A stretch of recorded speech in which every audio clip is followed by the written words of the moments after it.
Bismillahirrahmanirrahim. Class first year, exercise 3.1, National Book Foundation.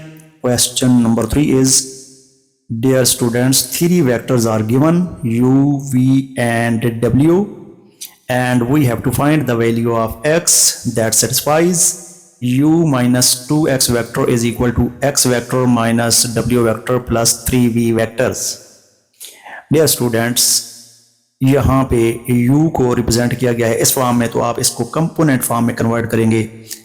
याद रखें, पहले के साथ यूनिट वेक्टर लगाते हैं i, दूसरे के साथ j और तीसरा भी अगर गिवन हो तो उसके साथ k लगाते हैं।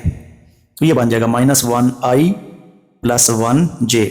v vector will become 0i plus 1j। इसी तरह w बनेगा 3i प्लस 4j और x को हम सपोज करते हैं ये एक्स वाई है तो x i plus y j बनेगा।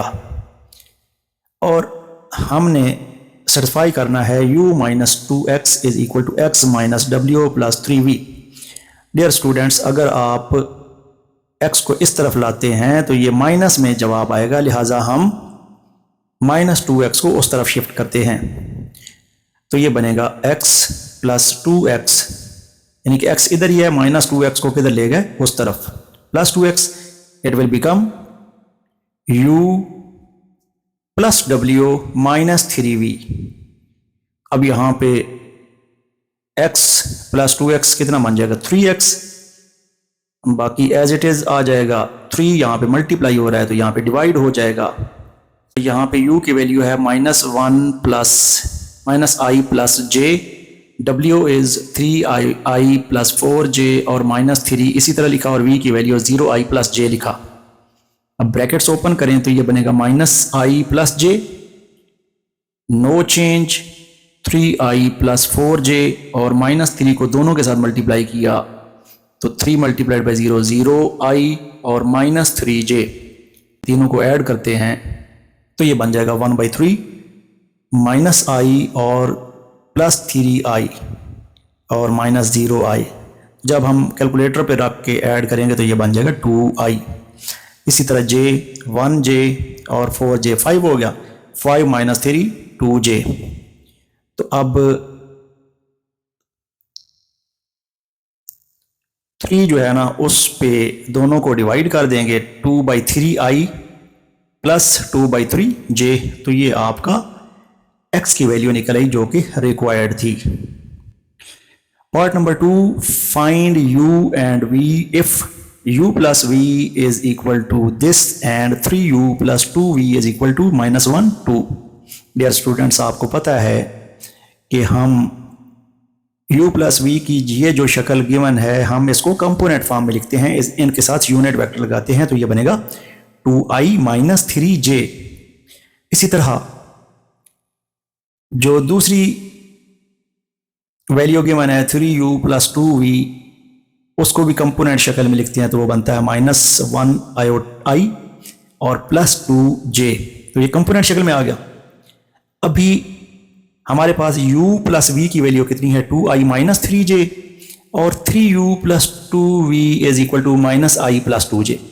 याद रखें, आपने एक कंपेयरिंग कोएफिशिएंट मेथड पढ़ा हुआ है जिसमें हम एक इक्वेशन को ऊपर रखते हैं दूसरी को नीचे, लेकिन कोएफिशिएंट बराबर होंगे तो तब।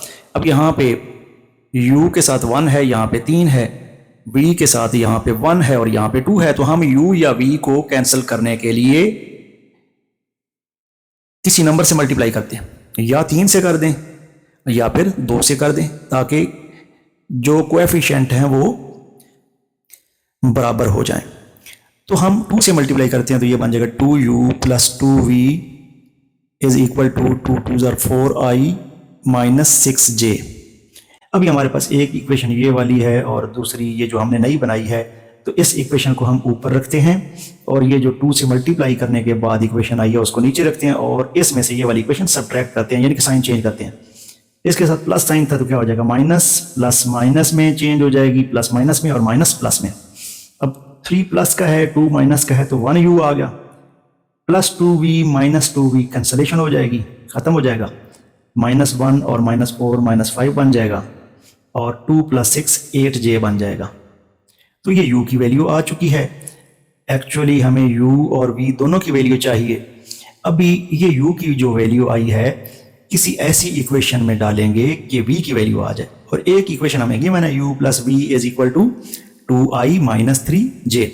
तो u की वैल्यू आ चुकी है कितनी, -5i प्लस 8j, और v इसी तरह लिख देंगे क्योंकि इसकी वैल्यू फाइंड करनी है, is equal to 2i minus 3j।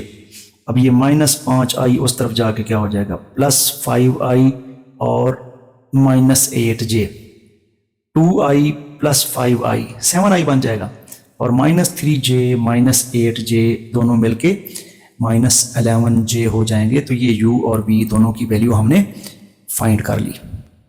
Question number 3, उसका third part, find the initial point of vector v which is written in this form if its terminal point is 501। Dear students, आप जानते हैं कि एक vector होता है, उसकी magnitude भी होती है, उसकी डायरेक्शन भी होती है। ये वेक्टर है तो एक उसका इनिशियल पॉइंट होता है जिसको टेल कहते हैं, और एक टर्मिनल पॉइंट, फाइनल पॉइंट जिसको हेड कहते हैं। तो हर वेक्टर को हम टेल और हेड से रिप्रेजेंट करते हैं। जो लेंथ होती है वो मैग्नीट्यूड कहलाती है, और जो हेड होता है वो डायरेक्शन को शो करता है। अभी यहाँ पे ए इनिशियल पॉइंट है और बी जो है ना वो फाइनल पॉइंट है, ये टर्मिनल पॉइंट है। अब एक वैल्यू गिवन है टर्मिनल पॉइंट की 501, जबकि हमने इनिशियल पॉइंट की वैल्यू फाइंड करनी है, टेल की वैल्यू फाइंड करनी है, वो बनेगी, उसको हमने लेट कर लिया है कि वो क्या है, एक्स, वाई और जेड कंपोनेंट शक्ल में। तो इस पूरे वेक्टर को, ए बी वेक्टर को मैंने क्या कह लिया है, v से रिप्रेजेंट कर लिया है, इससे आसानी हो जाएगी। तो v is equal to A B vector, और याद रखें ए बी वेक्टर आपने क्वेश्चन नंबर 1 में अच्छे तरीके से समझा है कि पोजीशन वेक्टर क्या होता है। It will be written as O B minus O A, बाद वाला यानी कि b है ना, तो उसका पोजीशन वेक्टर ओ बी होता है और a का पोजीशन वेक्टर ओ ए। लिहाजा ओ बी की वैल्यू, पहले हमने v की वैल्यू हमें गिवन है, v की वैल्यू सवाल के अंदर गिवन है, आप ज़रा देखें यहाँ पे कि v की वैल्यू है -3, 1 और 2। तो हमने v की वैल्यू लिखी -3, 1, 2, और b की वैल्यू या उसके पोजीशन वेक्टर ओ बी की वैल्यू कितनी है, 501 माइनस ओ ए, जिसको हमने लेट किया है कि वो क्या है, एक्स, वाई, जेड। तो कंपोनेंट शक्ल में लिखते हैं -3i plus 1j plus 2k, 5i 0j 1k minus xi plus yj plus zk। Dear students, यहाँ पे तो कोई चेंज नहीं आएगी, इसी तरह लिख देंगे, जबकि ब्रैकेट ओपन करेंगे तो तीनों साइन माइनस में चले जाएंगे। अभी यहाँ पे आप नोट करें कि i के दो कंपोनेंट हैं 5 और -x, i कॉमन ले लिया। j के दो कंपोनेंट हैं 0 और -y, j कॉमन ले लिया। k के कंपोनेंट हैं 2, 1 -z, तो k कॉमन ले लिया। इस तरीके से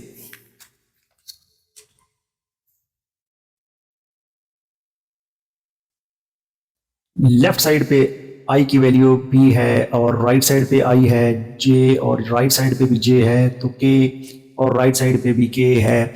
तो हम इनको एक स्पेसिफिक मेथड से हल करते हैं जिसको कहते हैं कंपेयरिंग कोएफिशिएंट मेथड। तो आप लेफ्ट साइड पे i j k, i की वैल्यू लेफ्ट साइड पे कितनी है, -3, और राइट साइड पे 5 x, दोनों को कंपेयर किया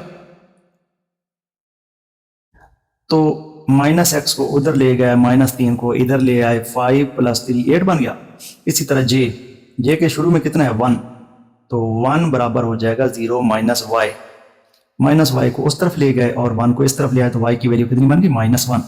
इसी तरह k के कोएफिशिएंट कंपेयर करते हैं तो इधर लेफ्ट साइड पे 2 है और राइट साइड पे 1 - z है, तो z -z को उस तरफ ले जाके +z किया और 2 को उस तरफ ले जाके माइनस किया, तो 1 - 2 -1 हो जाता है। अभी हमारे पास x, y, z तीनों आ चुके हैं। लिहाजा इनिशियल पॉइंट अगर आपको याद हो तो हमने क्या रखा था, x, y, z, और इसी तरह हमारे पास इनिशियल पॉइंट आ गया, x, y, z तीनों की वैल्यू आ चुकी है, तो हमारे पास आंसर कितना आ गया, 8 -1 -1, तो ये इनिशियल पॉइंट की वैल्यू है। तो ये क्वेश्चन नंबर 3 आपका मुकम्मल हुआ।